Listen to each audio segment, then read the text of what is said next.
What's going on, everybody? It's your boy Kryptonian saying here, bringing you guys another review for One Piece chapter 1035. And in the span of just one chapter, Oda has made me go from Sanji might be best boy to all of a sudden I'm like, man, you know, if I go to rename this channel, I might need to rename it like Zoro's Paradise or something, because like Zoro is best boy now.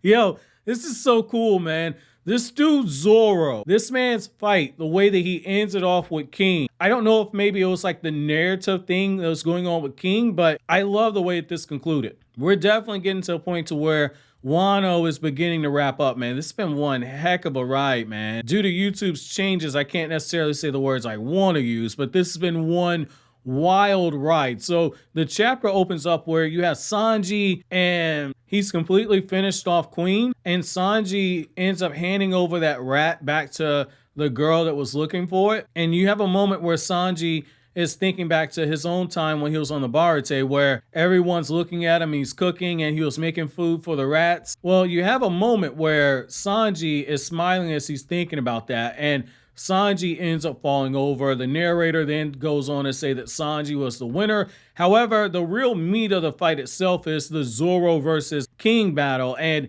you open it up where you got this huge explosion. You got Zoro. He's got this energy whipping around the sword. He's got all three swords drawn. You got King in complete pain. You see the mask starting to fall off of his face, and Zoro, we get the revelation that he's actually started to figure out how to actually combat King. And so Zoro says he was right that when the flames go out on his back, King can move a little bit faster, but his defense decreases. And because his defense is going down, that gives him the best opportunity to strike. So now Zoro's been fighting long enough that he's able to start coming up with a pattern. And so you start seeing more of the intensity as well as the strategy of Zoro, because now this becomes a battle not of attrition, but also a battle of finding the right opportunity to strike. There's more strategy involved in Zoro's movements now. And when everybody sees that King has lost his mask, you have some of the people inside of his crew that are saying like, wait a second, the rumors are true about this man's appearance. If we tip off the world government,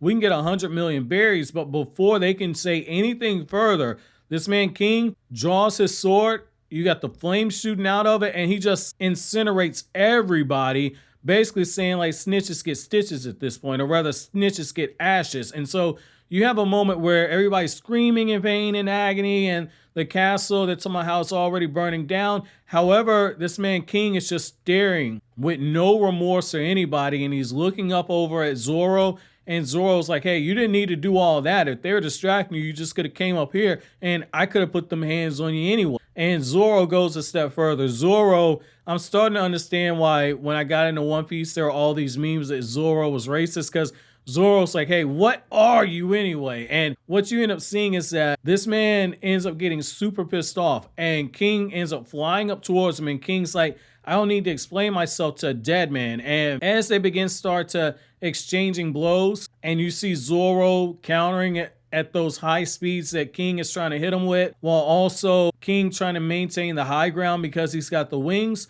Zoro's able to survive the first onslaught of attacks. And Zoro is looking down at his sword, and he's like, I don't need to let this drag on much longer because this sword's going to suck the life out of me. And you got King basically acknowledging that Zoro is a threat to his life. He can sense it. And so when Zoro hears this, he's like, okay, yeah, he's definitely from some type of special race. Don't know what the special race is, but all I know is that he ain't me. Zoro on some racist stuff right now. And Zoro basically says like, hey, your crew, they've ruled over Wano for long enough. You guys got to go. Zoro begins to start using the King of Hell 3-sword style. And that's when we get the transition over to the flashback after King starts seeing that Kaidou is going to be the one that's going to be the king of the pirates. And I really hate Oda for this right now, because I actually, reading the flashback, I had a moment where I almost began to like Kaidou. I do not want to like Kaidou, but I almost liked him, because when you see the level of devotion that King has towards him, and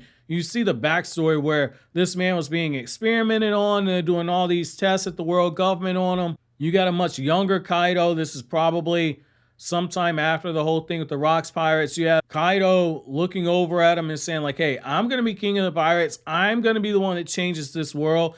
and they end up breaking this man King out, and we find out that King's first name is actually Albert, and you got this man saying like, yeah, from now on, your name's going to be King. You're no longer Albert. And in that moment, I saw a little bit of Kaidou in me, because anytime I get to like the Japanese names that are way too hard to pronounce, I don't ever say like the name is whatever, Wuba Baba Waba Wabasaki, whatever it is, right?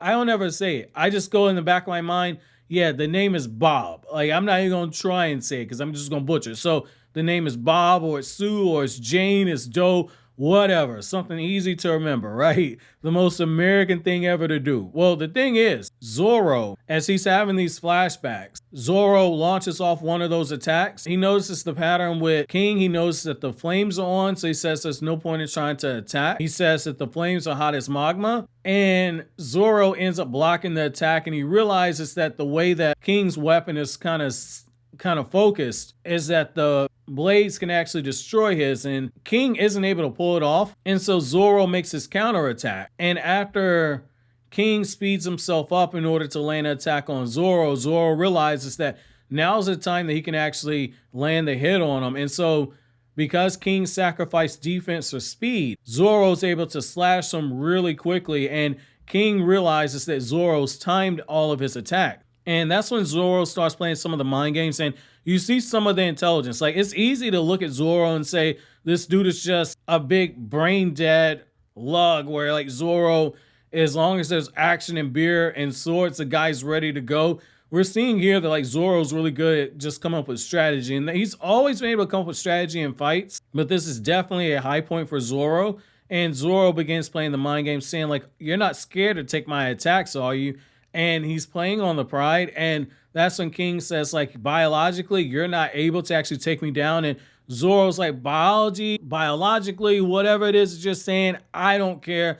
I'm about to strike you down anyway. When King launches out this flame dragon, Zoro, in this beautiful double spread to end it, Zoro ends up using the 3-sword serpent, 103 mercies, and Zoro ends up slashing through the dragon itself and connecting on a very violent blow when he lands it on King. And it looks like this one's going to be Zoro getting the W as well. The thing I like about the way that Zoro was able to finish his fight off is that through the usage of flashbacks, we're getting something to actually view Kaidou in a little bit of a different light. Very similar to how, like, when we got towards the end of Whole Cake Island, we got to see a little bit more with Big Mom. We're starting to see that Kaidou, yeah, he's done a lot of foul stuff, but he might not necessarily be a bad guy, which again, I hate Oda for this, because up until this point, I absolutely hated Kaidou. Now I'm actually intrigued by the character. I'm going to go back and reread Wano once we get done with this, because I feel like there's some more complexities to Kaidou's character that I've overlooked in the time that I've been reading One Piece's manga in chunks and chapters. So my chapter question to you guys is, what do you guys think about the King flashback? Was your opinion of Kaidou already changed? And for those of you guys who are already caught up with the manga, what was it you think I missed about King's character? But so always, guys, if you like anything I had to say, don't forget to comment, rate, subscribe, and share. Thank you so much for watching to the end. Have an awesome day, guys.